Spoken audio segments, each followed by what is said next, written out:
Oi, bonitos! O Halloween está chegando e os professores remotos já entraram no clima. Eu sempre quis usar esse feitiço. E por incrível que pareça, esse chapéu tem tudo a ver com a nossa nova matéria, que são os corpos redondos ou chamados também de sólidos de revolução. O chapéu de bruxa geralmente tem o formato próximo de um dos corpos redondos, o cone, mesmo formato do chapéu de festa e da casquinha do sorvete. Outros dois corpos redondos são o cilindro, que lembra muito o formato de embalagens diversas, e por fim, a esfera, que tem o formato de uma bola. Os corpos redondos têm esse nome justamente porque eles têm a sua superfície arredondada e são chamados também de sólidos de revolução porque eles têm origem na rotação de uma figura plana. Assim como no caso dos prismas e das pirâmides, é possível calcular as áreas e os volumes desses corpos redondos. E nós vamos começar hoje pelo cilindro.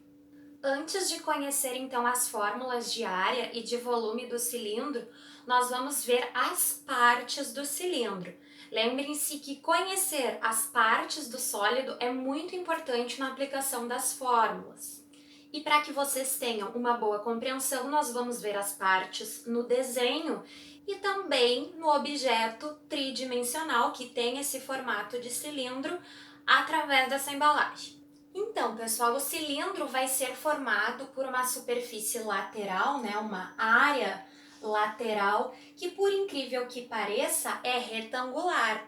Então, nesse caso, a lateral fica nessa parte aqui, né? E aí, essa medida reta que vai de uma base até a outra cruzando a lateral é a altura do nosso cilindro, que nós vamos chamar então de H. Outras partes importantes do cilindro são as bases e o raio dessa base. Então, num cilindro, nós temos uma base que é circular, tanto embaixo quanto na parte de cima. E aí, como ela é circular, como ela tem o formato de um círculo, nós vamos ter o raio deste círculo. Lembra que nós estudamos isso no ano passado, certo? Então, eu fiz aqui o raio no desenho. O raio, para quem não lembra, ele vai do centro do círculo até a borda do círculo, que é a circunferência, certo?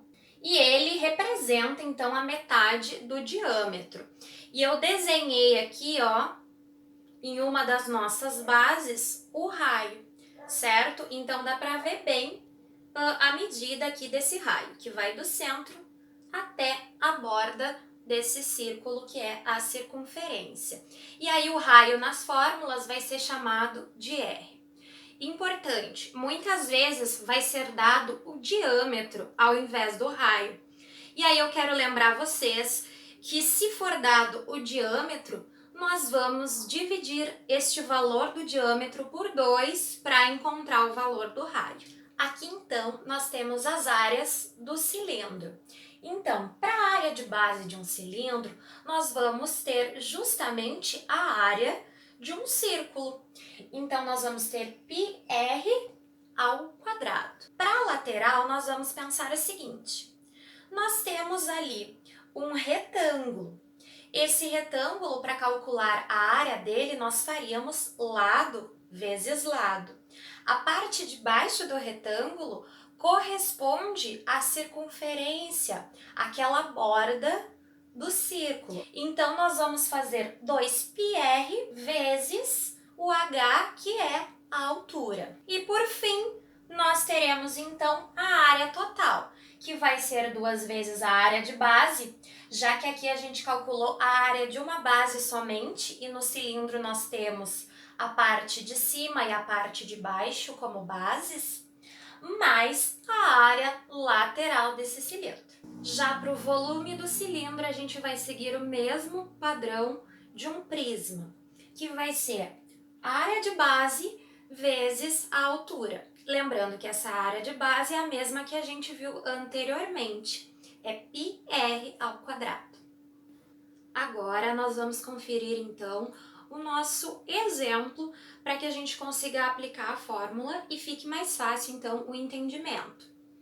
Nós temos aí no nosso exemplo um cilindro que tem como altura 8, portanto aqui o nosso H vai ser 8, e nós temos um cilindro que tem raio de 3 centímetros, então o nosso R vai ser igual a 3. Nós vamos começar pela área de base. A nossa área de base é πr ao quadrado, portanto, πr, que é 3 ao quadrado. 3 ao quadrado vai dar 9. E o que a gente vai fazer com aquele π? Nós vamos deixar o π até o final da conta, nós vamos arrastando ele, certo? Fica melhor sempre colocar o valor numérico e depois o símbolo do π. Então, nós temos 9π para a área de base. Vamos então para a nossa área lateral. Para a área lateral, nós vamos ter 2 vezes π vezes r vezes h. Portanto, 2 vezes π vezes r, que é 3, vezes a altura, que é 8. 2 vezes 3 são 6, e 6 vezes 8 vai dar 48. Então, nós temos 48π para a área lateral. Por último, nós vamos calcular a área total. Na área total, nós teremos 2 vezes o valor que nós achamos para a área de base, mais o valor que nós achamos para a área lateral. Começando então aqui pela multiplicação. 2 vezes 9 dão 18. E o π continua permanecendo junto. Pegamos a área lateral para fazer a soma, que é 48π. 18 mais 48, que nós vamos fazer é isso, somar esses valores numéricos e manter o símbolo do π, já que ele aparece nos dois números. 18 mais 48 vai dar, então, 66π. Nós vamos deixar o π do lado ali do 66. Eu quero que vocês entendam que o π, ele representa um valor numérico. Ele não faz parte da unidade, o π não é uma unidade, ele é um número. Então, a gente vai ter 66π centímetros quadrados, já que nós estamos com todas as unidades em centímetros e estamos tratando de área. Vamos calcular agora, então, o volume desse cilindro. Então, nós temos H como 8, o R como 3. Nós já havíamos calculado a área de base, ela é 9π. E o nosso volume é a área de base vezes a altura, que é o H. Então, nós vamos ter 9π, área de base, vezes a altura, que é o H, o 8.